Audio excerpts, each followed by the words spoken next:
nagtangka po siya na mag-file ng charge.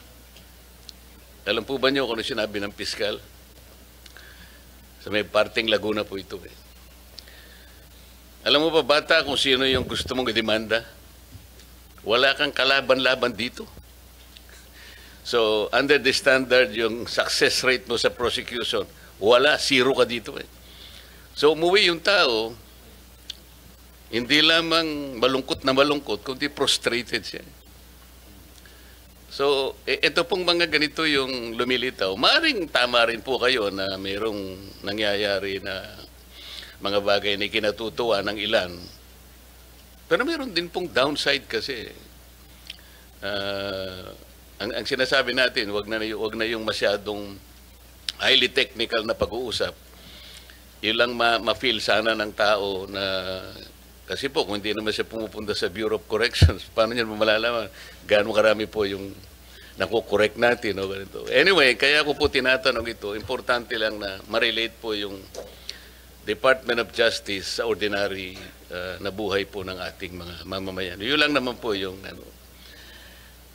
Kasi po, kagaya po nung sinabi ni ASEC Jermar kanina, ang DOJ ay talaga namang siya yung ating principal law agency sang-ayon sa ating Administrative Code of 1987. Di ba ma'am, sinabi mo kanina? Sa napaka-importante po ng role na ginagampanan po ng DOJ. Earlier po in our work in the Senate, more particularly the Blue Ribbon Committee, this representation as the erstwhile chairman of the Blue Ribbon Committee tried his best to get to the bottom of the investigation. We're talking about the flood control anomalous projects. Ang sabi pa nga namin noon, sisisirin po namin yung baha na yan para makita natin ang mastermind. Napakahirap po ng objective na sinet ng inyong lingkod kasi ayoko naman ng pinpoint lang natin. Sabi ko nga, puro sapsap lang o maliliit na isda. Dapat yung matarget natin, yung pinakamalaking isda. Kasi siya yung nanggulo ng sistema kung bakit nangyari sa atin ito. And so, I maximize the potential.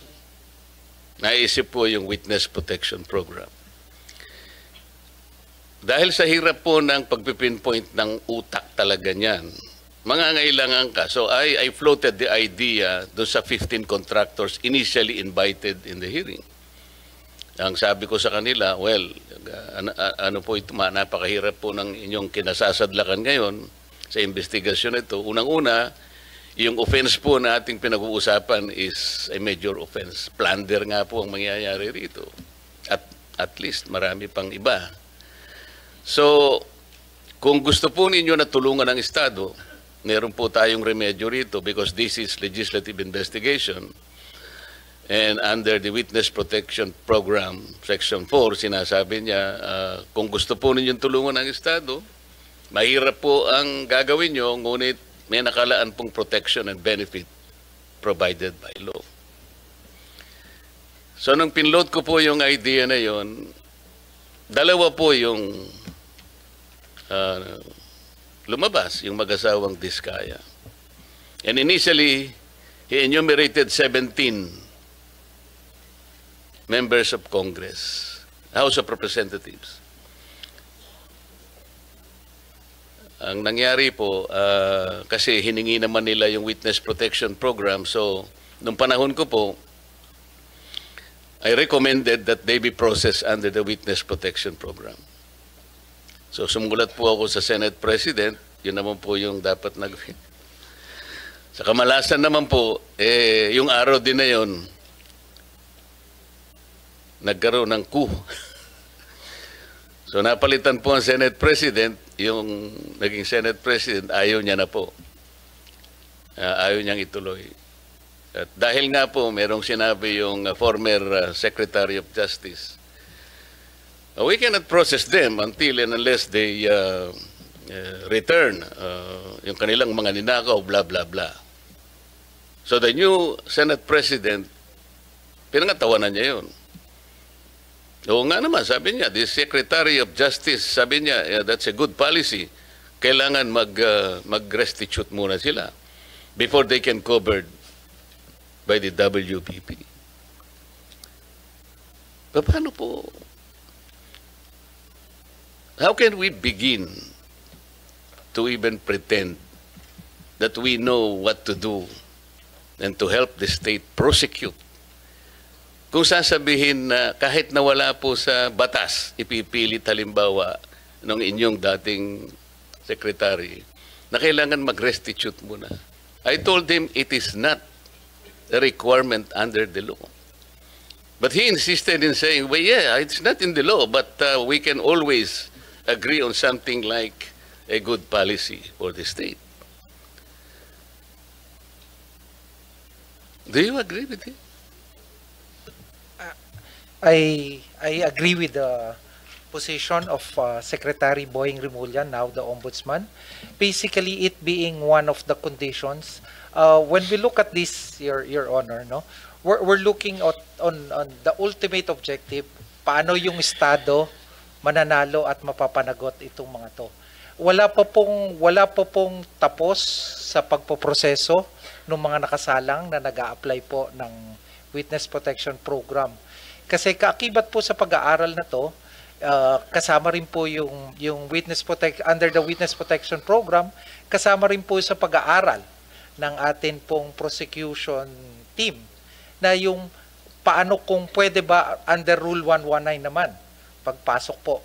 Marami pong iba't ibang binabalangkas at pinag-aaralan, Your Honor, at itong mga bagay na to, pwede pa pong makapagdagdag. Ipapasa ko ho kay Chief Dong at ito po ay aming masusing pinag-aralan at ilalahad niyo po yung iba pa pong mga prosesong tinitimbang. Wala pa pong sarado, Senator. Lahat po ay tinitimbang pa. If with the permission of the Senator, hindi, ang ibig kong sabihin, kung ipipilit na merong restitution kahit wala sa batas, so how can you process the application, for example, of the applicant? Kasi, kapag tinignan mo yung, I think the applicable section is section 10.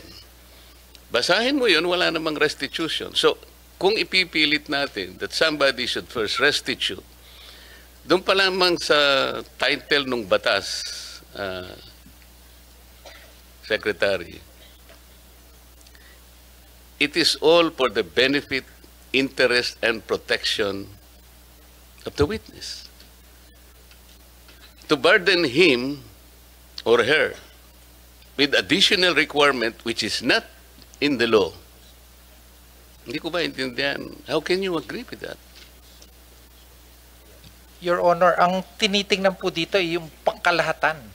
No, I'm talking about Opo. the WPP. Opo. What pangkalahatan ang sinasabi ninyo? Ang kailangan po kasi sa dulo nito, manalo po yung Estado laban. Kaya nga, but before you do that, Opo. you have to proceed with the process. Yes, opo. So, paano siya mapoprocess?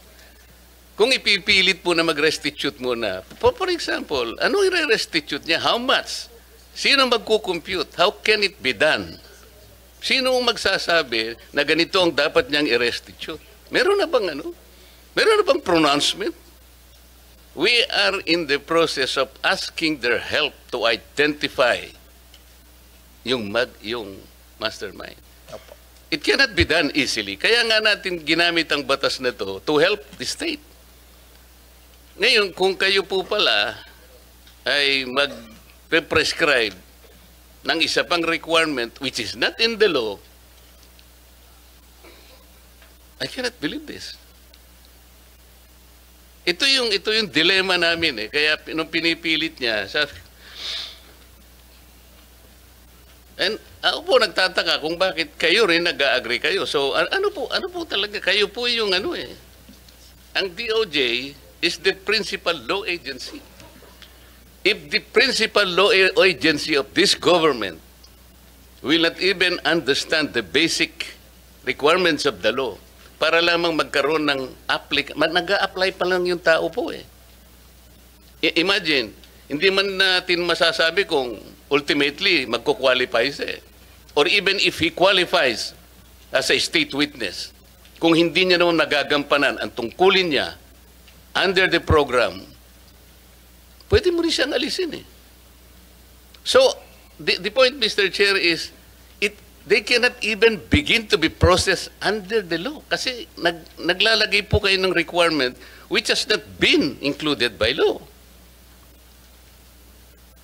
Sino yung mag-explain ulit? Sabi? May I be educated on that? Yes, Mr. Chairman. I just wanted to make an attempt to reconcile the debate on this matter. There's actually no inconsistency. First, it is correct that under Section 10, the law provides for the qualifications for a person to be qualified as a state witness. Nandun po yung materiality at absolute necessity ng testimony ng tao at corroborated po to on its material points by other witnesses and that he is not the most guilty. Okay. Now, under Section 5, which refers to the memorandum of agreement that has to be executed between the DOJ and the potential state witness, nakalagay din po dyan yung necessary matters that should bind the agreement dito po sa Witness Protection Program. And under Section 5, letter D, nakalagay din po dyan kung ano po yung legal obligations and civil judgments or civil aspect of the case against him. Ang ibig lang pong sabihin niyan, kakausapin naman po siya, maaari pong i-process yung application niya, but under the first statement under Section 5, what is specific provision under that law, under that provision? Section 5 po says Ano nga, that basahin mo. before a person is provided protection under this act, he shall first execute a memorandum of agreement Okay. which shall set forth his responsibilities, including the following. Oh, ano So nga? kasama po dun sa mga obligations. Ano nga? Ito po, to comply with legal obligations and civil judgments. So doon sa civil judgments po, this refers po to the civil obligation pertaining to the crime. Civil judgment. No. We are saying legal obligations. Ang basis po ng legal obligations The basis of legal obligation is the law itself. is the law itself, Oh, which walang includes, nakalagay na restitution. Bakit mo ikokot yung which includes memorandum? po other provisions of law, including the civil code on unjust enrichment. Kasama po yan. Every law should be read consistent and harmoniously Paano mo nga with other i-apply provisions yun, of the even law. the civil code? How can you apply? Paano, ano yung i-restitute niya? Alam mo, magkakatalo lang tayo rito eh. Hindi ho. The Let DOJ me is distinguish- in a position to even calculate how much the applicant should restitute before he can be processed under the application. I'm making a distinction po between process and enjoying the benefits under this act. So, ipoprocess na po yan dahil matagal po naman ang paraan para malaman at matuntun ang lahat ng civil wala obligation. Wala pa nga pong statement whether or not meron nga sila. Wala pa tayo eh. Kailangan po natin makuha ang mga statement ng mga potential witnesses. Kailangan pong evaluate, kailangan pong malaman Doon sa, kung ano po doon sa yung memorandum na lahat po ng sinasabi mo, Yusek, sinasabi restitution? Opo, kasama po. Sinasabi dyan? Hindi, ang word po dito ay civil and legal obligations. Understood po na ang legal obligations has many sources. Saan ang Kasama gagaling po- ang obligation? The law does not provide restitution in the first place. That is very simple. Legal obligation po has a Huwag specific kayong definition. mag-imagine ng argument, Yusek. Magtatagal lang tayo rito. This is very simple enough. Apo. Anyway, ang sinasabi ko lang Kapag po, ka ba hindi provided ng batas, magiging reasonabling obligation under the provision you're quoting? we are saying that legal obligations is defined under You the law. you cannot And legal even, obligations you includes cannot unjust use, enrichment. your opinion will even matter here. That's your opinion. Ang pinag-uusapan natin is the requisite of law. Thus, the maxim expressio unius est exclusio alterius ring a bell to you? Alam po natin yun. Ang O anong sinasabi ibig ko po, sabihin nun? ang what is expressed excluded is not included. Kaya nga. You are including an opinion which was not expressly enumerated under Section 10 of the law. We submit, Your Honor, that a witness can be processed under this program, but he cannot receive any of the benefits as stated in Section 5 unless the matter referring to legal obligations is reduced into writing in a memorandum. So, Yan Mr. po ang Chair, posisyon namin. the opinion of the USEC is trying to supplant the very clear and categorical provision of law. We submit, Your Honor, we're just reading the text of Section 5.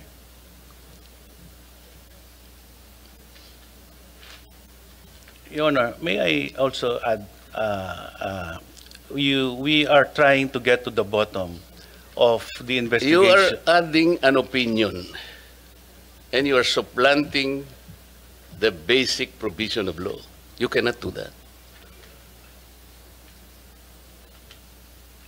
And sabi pa nga natin, the spring cannot rise higher than its source. Tama? Opo. Paano? Pati opinion mo, gagamitin natin. Sana wag ganun para hindi na tayo magtagal. Paano nyo mapoprocess ngayon ito, Sec Vida? Kung ipipilit nyo halimbawa, tingnan nyo hanggang ngayon, what is the status of the application, for example, of the Discayas? I am not defending them. Kaya ko lang po pinipilit ito because kagaya ng sinabi ko, gusto nating ma-identify yung mastermind. Kung ayaw ninyong i-identify yung mastermind, that's a different matter altogether. So, kahit na wag nyo na siyang i-process, okay lang. Pero kung gusto nyo malilit na isda lang, kaya ayaw niyang i-process, nasa sa inyo yon. Nasa sa inyo yun. Kasi dito sa inyong presentation,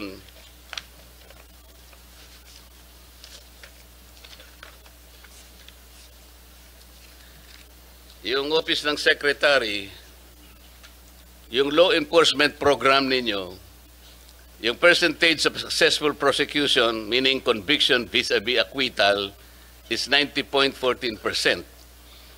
Pero yung percentage of successful prosecution in cases with witnesses covered by the program, it's 95.3%.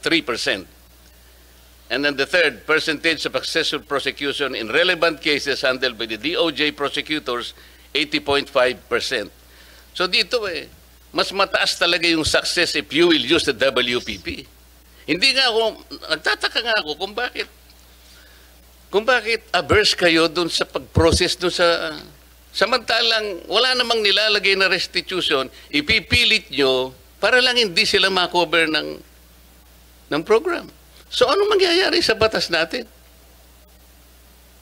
You will insist on an opinion supplanting the requisites categorically provided by law. Hindi talaga makakapaprocess. So pinipili nyo yung gusto nyo i-process. Paano natin? Sila lamang ang nakapag-identify initially ng 17 congressmen. At doon sa kanilang mga testimony, lumalabas na rin ang pangalan ni Saldico and Martin Romualdez. Ngayon, kung ayaw ninyong bigyan sila ng protection under that law, kaya siguro umayaw na sila sa ICI. So what is their status now with the DOJ? Are you insisting that they restitute? How much? How do you compute it? If I may, Your Honor. Oh, yes. If I may, Your Honor, to be consistent, the Department of Justice... No, you are not consistent from the beginning. Huwag mo sasabihin yung to be consistent. Okay. There is no consistency here. Sige. Magkano ang gusto nyong restitute nila in the first place? Okay. Wala pa po sa estado na ganon. So mga tweet, hindi mapoprocess talaga yan. Pinoproseso po namin, Your Honor, yung kanyang application. How can you process the application, Mr. Chair, if you are providing another requisite which is not even written in the law? You are imagining something that is not within the law. You are Department of Justice. Ito yung sinasabi ko sa inyo. You're supposed to be the chief. Pwede ho bang magdagdag, Your Honor?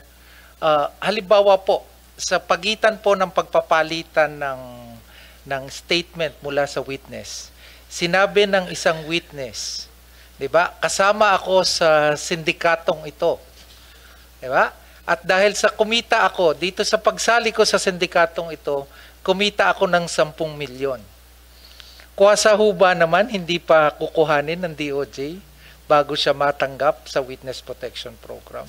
Mga practical na aspeto lang po, Your Honor. So ano nga sinabi sa inyo ng mga diskaya? Na-determine ninyo kung magkano ang kinita nila? Diba? Kaya po, Your Honor... Hindi nga, nakuha nyo na ba? Did they admit to you na sila ay nangulimbat ng ganito karaming pera? I have to explain myself. Yapo. Hindi ko dinidepensa ng mga taong iyon. Opo. Ginawa ko lamang yon doon sa nalalaman ko na ma-identify natin ang pinaka-mastermind dito. Yun lang, wala nang iba. Opo. Kung gusto nyong ang ma-identify, puro butete at saka sapsap, bahala na kayo sa buhay nyo. Gusto rin po namin, Your Honor. Gusto nyo pala eh. Opo. Why are you putting a requirement that is not within the law? Tsaka na natin sila pag na-prosecute na natin yung mandarambong, na-prosecute na natin yung mastermind. Bakit? Makakalampas ba sila sa civil liability? Of course, the court will, in proper time, adjudicate kung anong dapat nilang isoli sa gobyerno. That is the only time when restitution can be done. Kasi mayroong court order eh. Pero sa ngayon, will you abuse your discretion na kaya niyong gawin ito kahit na wala sa batas? How can the Department of Justice do that? You're supposed to be the embodiment of justice. Mr.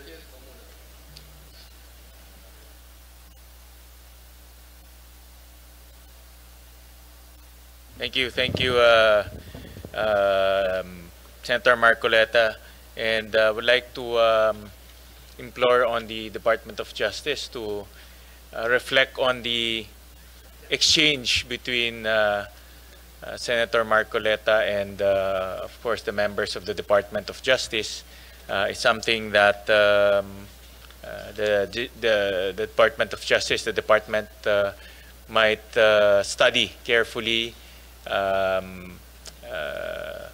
analyze the situation carefully. I think the objectives are the same, no? To put people into account or hold people to account, and those who transgressed our laws should be put in jail. No? I think that is very clear in our objectives. I think the approach might be different, the opinions might be different, but let's reflect on it, no? Because ang gusto naman natin yung objective na may managot at may makulong at mabilis. No? We will do, Your Honor. Thank you very much. Yes. So while we take a break on this topic, I'll go to a similar topic, but not going into the legal aspect of it. No? But I just want to get a broader sense of where we are in terms of holding people to account and putting people to jail. May movements sa Department of Justice, alam naman natin. Si Secretary Remulla ngayon nasa Ombudsman at ngayon may bago tayong kalihim, may bago tayong secretary, and then may ICI na binuo. No? So, what is the role now of DOJ, the role of ICI, and the role of Ombudsman in this quest to hold people to account and put people in jail, those who transgressed our laws? So, ano ngayon ang role ng Department of Justice in, kasi parang may added body, no, yung ICI, no? So paano yung tong interplay or ano yung mga roles nitong bodies na ito? Ang basic po ng paghabol po sa mga tiwaling lingkod bayan na hindi tumutupad sa kanilang tungkulin sa batas ay nakaatang mayorya sa Ombudsman. Noong 2012 po, merong Memorandum of Agreement ang DOJ at Ombudsman kung saan nagkaroon ng sanipuwersa, paano mausig, paano mapanagot yung mga tiwaling lingkod bayan. At base po dito sa